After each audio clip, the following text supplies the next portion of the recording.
असं आहे की मी जेव्हा रणांगणात उतरतो तेव्हा माझ्या विरोधात कोण उभा राहतो, तो साडू आहे, तो भाऊ आहे, तो मेवणा आहे की मित्र आहे हे बघत नाही.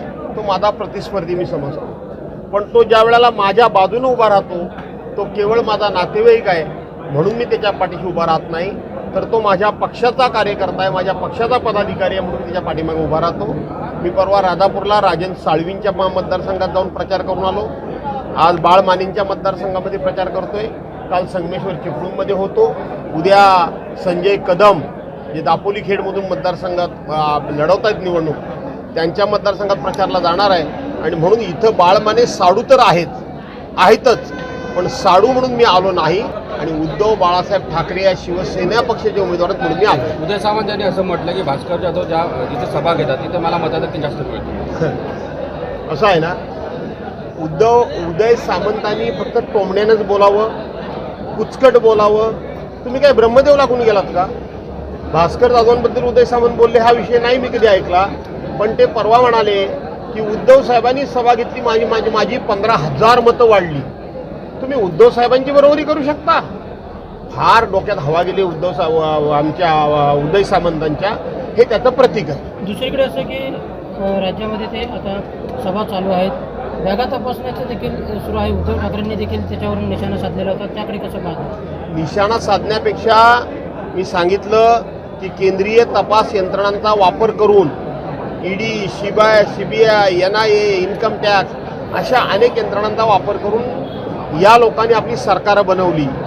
आणि म्हणून महाराष्ट्रातलं यांचं आता विद्यमान सरकार जाणार हे यांना कळून चुकलं. आणि म्हणून त्यांनी उद्धव साहेबांना त्रास देण्याकरता म्हणून उद्धव साहेबांच्या बॅगा 2 दिवस तपासल्या. यवतमाळला तपासल्या, लातूरला तपासल्या. मला नक्की अशी माहिती मिळाली की उद्धव साहेबांच्या बॅगेमध्ये त्यांची औषधं, कपडे याच्यापेक्षा काही मिळालं नाही.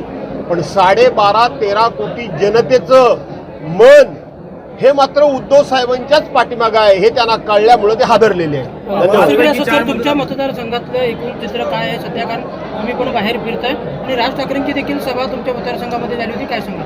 मला आनंद वाटतो. एकनाथ शिंदेची पण महाराष्ट्राच्या मुख्यमंत्र्यांची सभा माझ्याकडे होणार आहे. मी वाट बघतोय कधी सभा घेता येत ते. म्हणून मी निश्चिंतपणे बाहेर फिरत असतो. माझ्या मतदारसंघात येऊन हे सभा घेतात. पण सुदैव आहे माझं, मला गर्व नाही, मला अभिमान नाही. पण एकाची हिंमत माझ्याबद्दल भ्रष्टाचाराचा एक आरोप करण्याची होत नाही. एकाही विरोधी पक्षाच्या नेत्याची माझ्या चारित्र्यावर शिंतोडा उडवण्याची हिंमत होत नाही. एकाही नेता मी माझ्या मतदारसंघामध्ये काम केलं नाही असं म्हणू शकत नाही. लोकशाही म्हणून ते सभा जरूर घेतील, त्याने घ्याव्यात. पण एक प्रकारे ते माझ्या मतदारसंघामध्ये येतात आणि माझ्याबद्दल एकही बरं वाईट शब्द बोलत नाही. हेच खऱ्या अर्थानं माझ्या राजकीय जीवनामधलं माझं कॅरेक्टर सर्टिफिकेट आहे. धन्यवाद.